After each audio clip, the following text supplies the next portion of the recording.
20 साल बाद नौकरियां नहीं होंगी, 20 साल बाद गाड़ियां जो हैं वो रोडों पे नहीं चलेंगी, ज़्यादातर ट्रैवलिंग जो है वो एयर ट्रैवलिंग हुआ करेगी।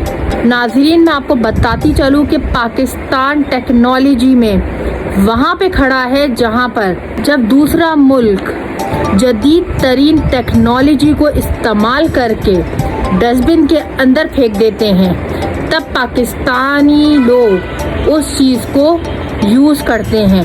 यानी इससे आप अंदाज़ा लगा लें कि जब बाहर के ममालिक में उस चीज़ को इस्तेमाल करके लोग पुरानी कर देते हैं और उस चीज़ को डस्टबिन के अंदर फेंक कर न्यू चीज़ बनाने में लग जाते हैं, उस वक्त पाकिस्तान में वो चीज़ जो है वो इजाद होती है और इस्तेमाल में आती है। जी हाँ, पाकिस्तान दुनिया भर की टेक्नोलॉजी से कोसी मील दूर है और काफ़ी पीछे है। जी हाँ, मैं आपको बताती चलूँ कि पाकिस्तान जो है वो टेक्नोलॉजी की दुनिया में बिल्कुल ही पूरी दुनिया से पीछे की लिस्ट में आता है। जी हाँ, मैं आपको बताती चलूँ कि 1997 में कोडेक कैमरा की कंपनी थी जो कि पूरे पाकिस्तान भर में काफ़ी मशहूर थी। कोडेक कंपनी जो थी वो पूरे पाकिस्तान भर में कैमरा जो आप देख सकते थे कि जो एक कैमरा होता था उसमें कोडेक कंपनी जो थी वो पूरे पाकिस्तान भर में बहुत ज़्यादा मशहूर थी। उस मोबाइल में कैमरे का रुझान जो था वो था ही नहीं,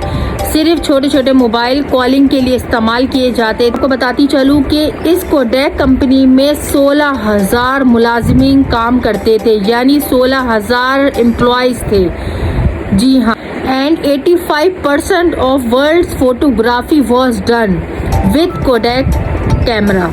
जब मोबाइल कंपनी सामने आई उसके बाद कोडेक कंपनी का दिवालिया हो गया। जी हाँ, कोडेक कंपनी जो है वो बिल्कुल नीचे चली गई और उन्होंने अपने सारे एम्प्लॉयज़ को फारिग कर दिया, यानी 16,000 जो उसमें एम्प्लॉयज़ काम करते थे वो सब बेरोज़गार हो गए, क्योंकि मोबाइल कैमरा की इन्वेंशन के बाद कोडेक कंपनी का बिल्कुल ही बिजनेस जो था वो बिल्कुल ख़त्म हो गया, क्योंकि हर किसी के पास मोबाइल आ गया और उन्होंने मोबाइल से पिक्चर्स लेना शुरू कर दी। तो कोडेक कंपनी की जो मार्केटिंग थी वो बिल्कुल ज़ीरो पे चली गई। पाकिस्तान की उस ज़माने में बहुत सी कंपनीज जो थी वो दिवालिया हुई। उन कंपनीज में शामिल है HMT जो कि कार कंपनी थी जिसको काफ़ी नुकसान का सामना करना पड़ा। नोकिया फ़ोन को जो है वो सैमसंग ने ख़त्म कर दिया। जी हाँ, नोकिया फ़ोन जो था हमारे सोसाइटी में, हमारे मुल्क में नोकिया फ़ोन जो था वो काफ़ी ज़्यादा फेमस था, लेकिन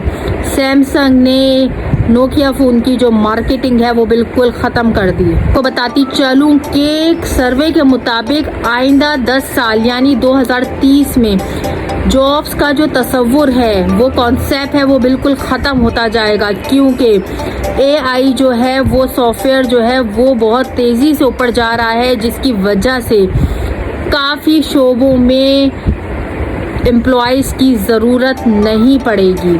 जी हाँ, AI की मदद से लोग सॉफ्टवेयर की मदद से हर चीज़ को ऑपरेट करेंगे और उसके बाद जो है वो अपना शोबा को चलाएंगे। मैं आपको बताती चलूँ कि ऊबर कंपनी जो है, ऊबर की सर्विस से जो वाकिफ़ ना हो, मैं आपको बताती चलूँ कि ऊबर की कंपनी पूरी दुनिया भर में आज की मशहूर कंपनी ऊबर कंपनी की मैं आपको एक हैरत अंगेज बात बताती चलूँ कि ऊबर कंपनी की अपनी ज़ाती कोई भी कार नहीं है। जी हाँ, उनकी जो सर्विस है वो अवेलेबल है, उनकी एप्लीकेशन अवेलेबल है, लेकिन उनकी अपनी पर्सनल कार जो है वो कोई भी नहीं है। लेकिन कितना कामयाब बिजनेस जो है वो ऊबर का है।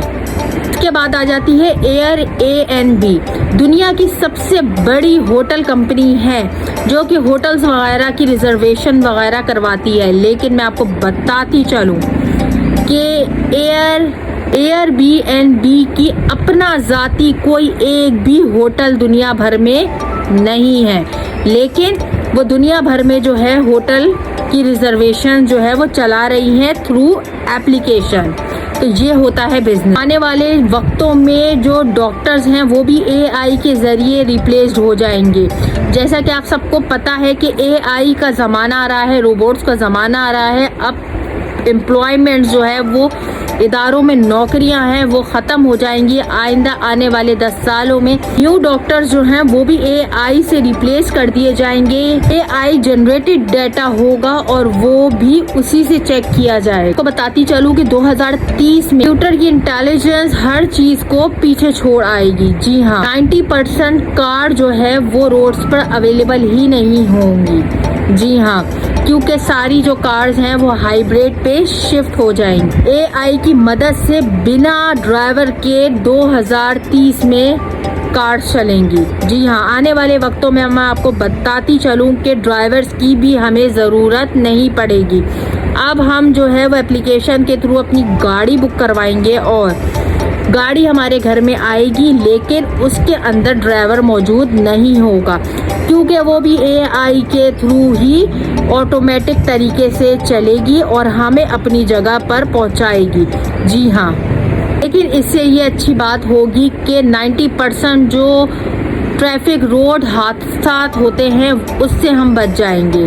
जी हाँ, ज़मीन पर जो ट्रैवल है वो 90% तक ख़त्म हो जाएगा और एयर ट्रैवल यानी हवाई जो सफ़र है उसमें इजाफा होगा 2030 में। और आने वाले वक्तों में मैं आपको बताती चलूँ कि पूरी दुनिया जो है वो ऑनलाइन सर्विस पे मुंतकिल हो जाएगी। जी हाँ, यानी आप एक सिर्फ स्कैन के थ्रू अपनी पेमेंट जो है वो QR कोड के थ्रू अपनी पेमेंट को करवा सकते हैं। अब ना आपको कैश रखने की ज़रूरत होगी, ना आपको कोई किस्म का कार्ड रखने की ज़रूरत होगी।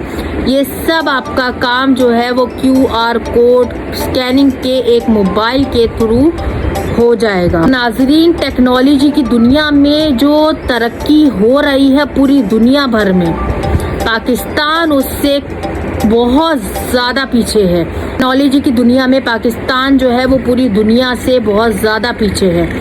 तो इससे आप अंदाज़ा लगा लें कि पूरी दुनिया में जो टेक्नोलॉजी की जो दुनिया है जो आज AI पे काम कर रही है और हर चीज़ AI के थ्रू ही जनरेट कर रही है। काफ़ी चीज़ें जो हैं वो AI के थ्रू ऑपरेट हो रही है और आने वाले वक्तों में हर चीज़ जो है वो AI के थ्रू ही ऑपरेट होगी। जी हाँ, हम दुआ करते हैं कि पाकिस्तान में भी टेक्नोलॉजी की दुनिया है उसमें अल्लाह पाकिस्तान को भी कामयाबी दे और पाकिस्तान किसी शोबे में भी दुनिया से पीछे ना रहे।